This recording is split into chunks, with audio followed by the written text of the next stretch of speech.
সবাই দাঁতখানা বের করেন।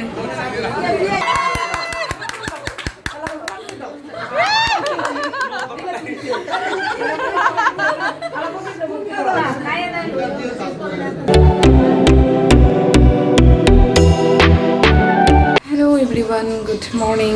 আজকে সুন্দর একটা সকাল থেকেই রান্নাঘর থেকেই ব্লগটাকে স্টার্ট করছি। তো চা বসিয়ে দিয়েছি, বেগুন পোড়া। তো বাসায় চলে আসছি। আর আজকে হচ্ছে কী বার বলে, শুক্রবার। তো আজকে আর কি গতকালকেই শেষ হয়েছে কীর্তন। তো একদিন ওখানে ছিলাম, তার আগের দিন শেষ হয়েছে আর কি। গতকালকে ছিলাম এখানে, তারপর এখানে চলে আসছি আর কি গতকালকে রাতে। তো যখন চা বানাচ্ছি,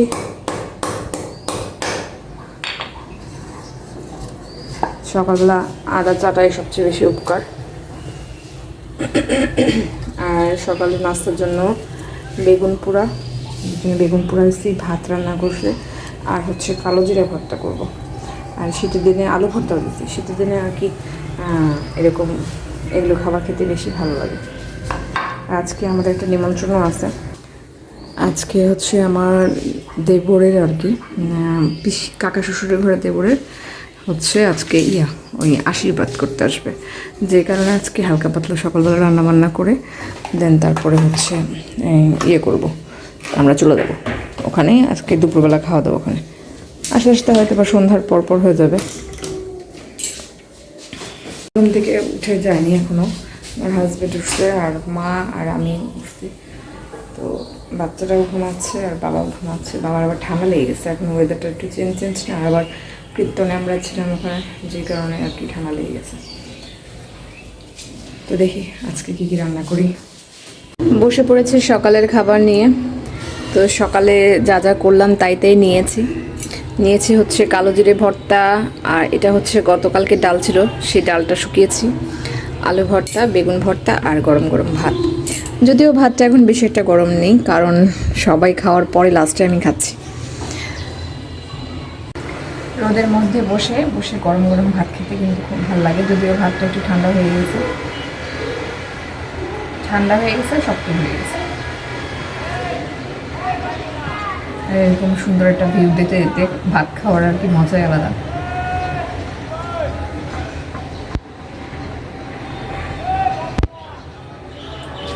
আর শীতের দিনে না এরকম রোদে বসে বসে খাবার খেতে ভালো লাগে গরমের দিনের থেকে। গরমের মধ্যে সব কিছুতে গরম লাগে, সেদিনে খুব ভালো লাগে। খাবার দাবার থেকে শুরু করে সব কিছু অনেক টেস্ট হয়। যা রান্না করি তাই ভালো লাগে, সমস্ত সবজি ভালো লাগে, খাবার খেতেও একটা শান্তি আছে।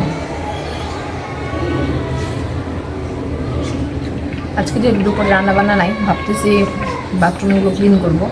হয়তো বা 2টা বাথরুম পারবো না, কারণ যে বাথরুম থেকে আর কি ঢুকবো সেই বাথরুম থেকে আর কি ক্লিন করে একবারে বের হবো স্নান করে।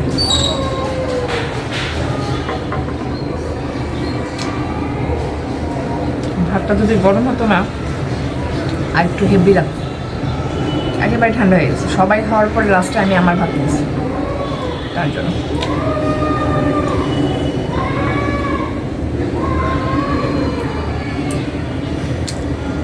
খাওয়া দাওয়াটা শেষ করি, পরে তোমাদের সাথে আবার কথা বলবো, হয়তো বাসায় গিয়ে।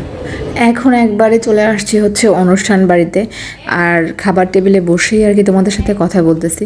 সবাই বসে পড়েছি খাবার টেবিলে, একেবারে জমজমাট খাবার দাবার নিয়ে। এতগুলো পদ করছে যে কোনটা রেখে কোনটা খাবো এটাই চিন্তা করতেছি। তো যাই হোক, সবগুলো তো আর খাওয়া সম্ভব না, তাই অল্প অল্প করে নিচ্ছি। আর প্রতিটা রান্না খুবই টেস্টি ছিল খেতে, একেবারে জিভে লেগে আছে, এত টেস্টি। জামাই একটু দেখাও, নতুন জামাই ব্লগ শুরুই করিনি। আর এদিকে মা বসে পড়ছে। মা যেহেতু মাংস খায় না, তাই মার জন্য মাছের আইটেমগুলো দিয়ে আর কি খাবার দেওয়া হয়েছে মাকে। আর এদিকে সবাই যে মেহমানরা বসে আছে, এখনই আর কি শুরু হবে আশীর্বাদের পর্বটা। যেহেতু আমি আস্তে আস্তে অনেকটা লেট করে ফেলছি, তাই আগের কী হলো না হলো সেগুলো তোমাদেরকে আর দেখাতে পারিনি। আর এই যে পীযূষের আশীর্বাদ, আমার দেবর হয় সম্পর্কে, কাকা শ্বশুরের ছেলে আর কি। তো আমার শ্বশুরের পিসাত্তো ভাইয়ের ছেলের বিয়ে আর কি, তার জন্যই আসছি আমরা। এই হচ্ছে, আর এখন এখানে ঘট বসানো হবে আর সবাই মিলে তোড়জোড় শুরু করে দিচ্ছে, ঘট টট বসাবে। আর বেশ ভালো লাগতেছে আসলে, সবার সাথে অনেক দিন পরে দেখা হয়ে খুবই আর কি ঠাট্টা জমজমাট হাসাহাসি অনেক কিছু হচ্ছিল আর কি। আর এই যে মেহমানরা সবাই বসে আছে, এখন আশীর্বাদ পর্ব যেহেতু করবে তাই ওয়েট করতেছে। আর একে একে সবাই আসতেছে, আর এখানে সবাই মিলে যে বসে পড়ছে, আর এতই গল্প জুড়ে দিয়েছে যে মেহমানরা যে মানে কিছু বলবে তার আর সুযোগই দিতে পারছে না, এত বেশি হাসাহাসি আর এত গল্প গুজব হচ্ছিল। আর এই আমি এরকম করে সেজেছিলাম, আর এইটা আমার যা হয় বড় যা। তো আমার বিয়ের পরে ওনার সাথে ফার্স্ট আমার পরিচয় আর কি, দেখা হয়েছে, এবং উনি আমাকে অনেক হেল্প করেছে আর মানে সব কিছু বুঝিয়ে দিতে বড় বোনের মতো। আর এই যে কথা বলছে যে ইনি হচ্ছে মেয়ের জ্যাঠা, তো মেয়ের আবার বাবা নেই, তো জ্যাঠাই আর কি সম্পূর্ণ দায়িত্ব পালন করতেছে। তো এই জন্য একটা খুব ইমোশনাল হয়ে গেছিলো তারা, যেহেতু তার ভাইকে আর কি খুব মনে পড়তেছে, কান্নাকাটিও করতেছিল। আমারও খুব খারাপ লাগছিল, মনে হচ্ছিল যে আমারও তো মা নাই সেরকম আর কি। মেয়েটার বাবা মারা গেছে প্রায় 9 বছর হচ্ছে। তো মানে আসলে ওরও অনেক বেশি কষ্ট। আমি যখন আমার বিয়ে হয় তখন তো আমার মা ছিল না আর কি, তার আগেই তো মা মারা গেছে। তো আমার মা মারা যাওয়ার 3 বছর পরেই আর কি বিয়ে হয় আমার। তো এইসব মনে পড়ে যাচ্ছিলো। আর এটা হচ্ছে মেয়ের মা, তো উনি আবার ছেলেকে আশীর্বাদ করে দিচ্ছে। তো খুব জয়েন্ট ফ্যামিলি দেখলাম, যে আমাদের বাবার বাড়িতে যেরকম খুব জয়েন্ট সব কিছু একসাথে কাকারা জ্যাঠারা এরকম করে, তো এরকমই আর কি। ভালো লাগতেছিলো দেখতে, এবং অনেক আনন্দ ফুর্তিও হয়েছিল, অনেক মজা করছিলাম। সবাই খুব ফটো সেশনও করছে, ভিডিও টিডিও করছে। আর এদিকে একে একে সবাই আর কি দিচ্ছে ওনাদের পক্ষ থেকে, যারা যারা আসছে, যেহেতু ওনারা আর কি আশীর্বাদ দিবে। বসে বসে দুই যা আবার সুখ দুঃখের গল্পও করতেছিলাম, হ্যাঁ হাসি ঠাট্টাই আর কি, ঠাট্টাগুলো করতেছিলাম। অনেক মজা হচ্ছিল, অনেক ভালো লাগছে আর কি। আর এদিকে আর কি দুই বিয়াই মিলে আর কি বসে গেছে হচ্ছে মালা চন্দন করতে। কারণ হচ্ছে বিয়ে যখন ঠিকঠাক হয় তারপর আর কি মালা চন্দন করতে হয়, এটা এখানকার নিয়ম। আমাদের ওখানে দেখি নাই, কিন্তু এখানকার নিয়ম। তো সবাই আর কি দুই বিয়াই মালা বোতল করে, তারপর হচ্ছে আলিঙ্গন করে, তারপর চন্দন টন্দন দেয়। তো একটু আর কি ঠাট্টাও করে, এগুলোই আর কি করতেছিল। অনেক ভালো লাগতেছিল দিকটা দেখতে। আমাদের কাকা আবার খুব রসিক টাইপের, তো উনি আবার ওনার বিয়ানের সাথেও আর কি মালা বদল করতে যাচ্ছিল। তো আন্টি আর কি আসলে করতে যাচ্ছে না, মালা বদল করতে যাচ্ছে না। তো খুব লজ্জা পাচ্ছে, যেহেতু গ্রামের মানুষ এমনিতেই আর কি একটু লাজুক টাইপের হয়, তো অনেক বেশি লজ্জা পাচ্ছে। উনি কোনোভাবেই আর কি মালা বদল করবে না। আর কাকা ওরকম নাছর বান্দা, মালা বদল না করিয়ে আর কি ছাড়বে না, এরকম করতেছিল।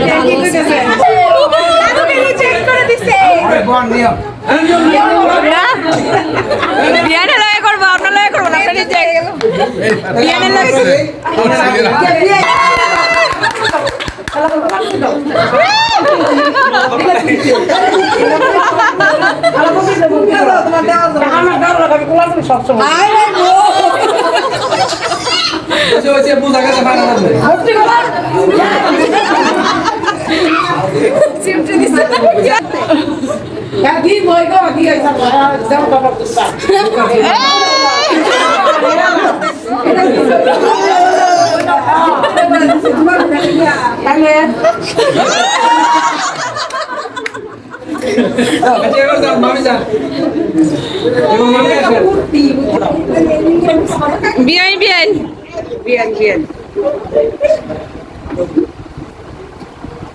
Kita berdua sih nanti.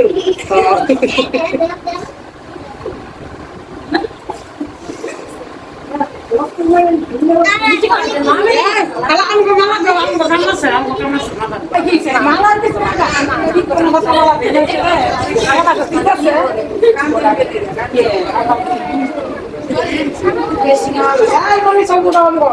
আমি উড়ে গেছি, আমি ব্লগে দিই, আমি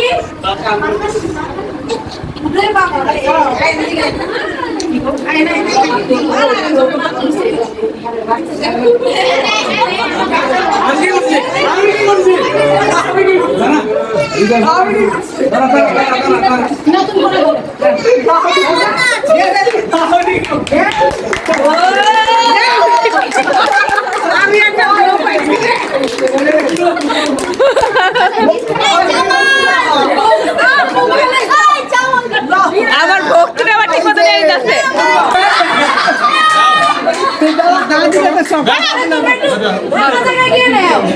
দাদুরা তো সব দাদুরা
আর এই যে চা খাচ্ছি, তো আমার নন্দায় বানিয়েছে চা।